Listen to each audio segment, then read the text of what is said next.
अवघं वय होतं 16 वर्ष.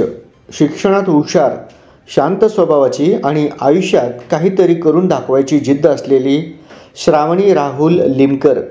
तिचं एक स्वप्न होतं, गड सर करण्याचं. ती जिद्दीनं सज्जनगडावर गेली. हृदयाच्या जन्मजात त्रासाचं ओझं अंगावर असतानाही तिनं गड सर केला. पण नियतीनं वेगळंच लिहून ठेवलं होतं. रविवारी सकाळ. सज्जनगडावर करमाळ्यातील एका खाजगी क्लासची सहल आली होती. त्यात श्रावणी आणि तिच्या वर्गमैत्रिणीही होत्या. सज्जनगडाच्या पायऱ्या चढत ती एक एक टप्पा पार करत होती. दम लागला तरी तिच्या चेहऱ्यावर फक्त आनंद होता, कारण तिला माहीत होतं तिचा हट्ट पूर्ण होत होता. गडाच्या टोकावर पोहोचल्यानंतर तिनं मोबाईल काढला आणि वडिलांना फोन लावला. हसत हसत म्हणाली, "पप्पा, मी गड चढले."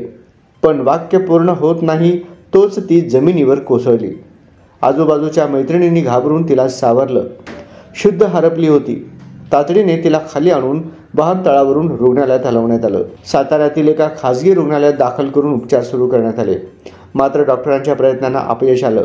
श्रावणीची प्राणज्योत मालवली. तिचं स्वप्न पूर्ण झालं, पण तिच्या जीवनाची शिखर झेप हीच ठरली. श्रावणी महात्मा गांधी विद्यालयात 10वीत शिकत होती. अभ्यासात ती खूप हुशार होती. तिनं कधीही तिच्या त्रासाचं ओझं इतरांवर जाणवू दिलं नाही. उलट आयुष्य जगण्याची उमेद तिच्यात होती. सहलीत सहभागी होण्यासाठी ती खूप आग्रह करत होती.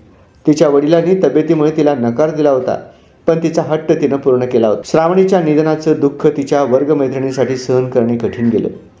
ती आम्हाला सोडून गेली, अजूनही विश्वास बसत नाही, असं रडवेल्या डोळ्यांनी सांगणाऱ्या मैत्रिणींच्या आठवणी मन हेलावून टाकतात.